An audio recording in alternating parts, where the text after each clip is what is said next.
Hotel Transylvania, the series, The Mixed Up Monster.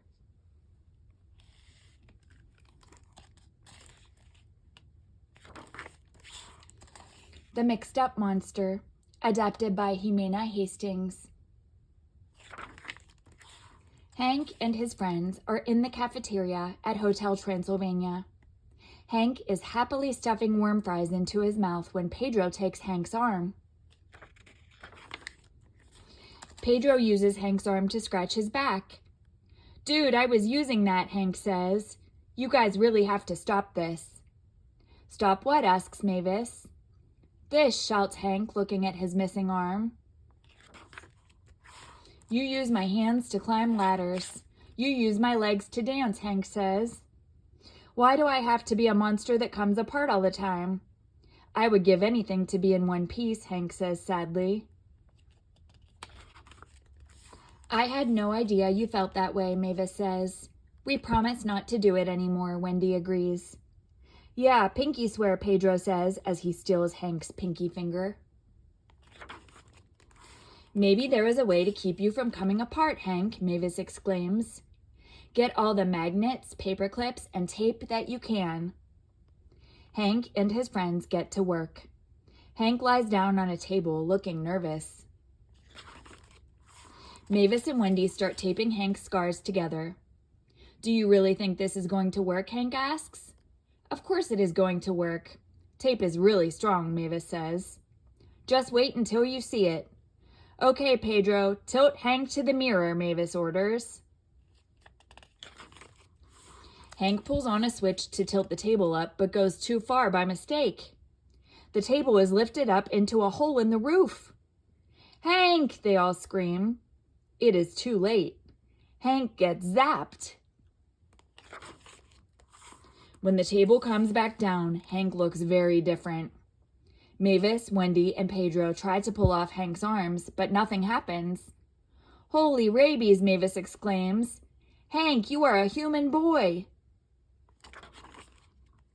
Hank does some tests around the hotel. No matter what he tries, he still stays all in one piece. "How are you feeling, Hank?" Mavis asks. "I feel alive. Alive," Hank says. "I have gone from monster to human." Aunt Lydia hears Hank. "A human in the hotel?" she shrieks. Most monsters are scared of humans, and the monsters at the hotel start to panic. Aunt Lydia forces Hank to leave the hotel. "Aunt Lydia, please," Mavis begs. Wendy starts crying. "Thanks for the love, guys, but this is a hotel for monsters," Hank says. "Hank, you belong here with us," Mavis tells him. "You will always be my friends, but I have to go be with the other humans now," Hank says. He takes his trunk and leaves the hotel. It is not long before Hank meets a human named Donald Cartwright. Donald invites Hank to play games with his family. They play hangman, they arm wrestle, and more. Hank has so much fun. "I love being human," Hank says. Back at the hotel, Mavis and the others learn Hank is in danger of being stuck as a human forever. "We have to save Hank," Wendy says. They make their way to the human house and watch Hank from outside.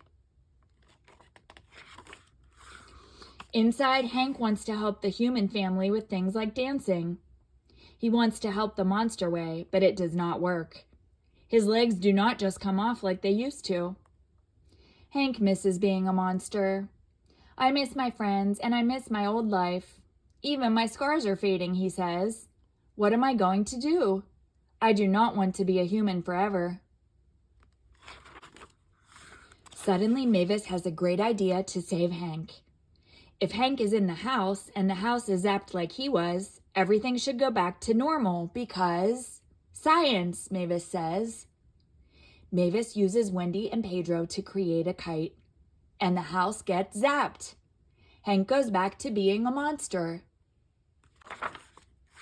Back at Hotel Transylvania, Hank is happy to be home. "Man, do I feel good," Hank says. "I love being myself, and I love being a monster," he cheers.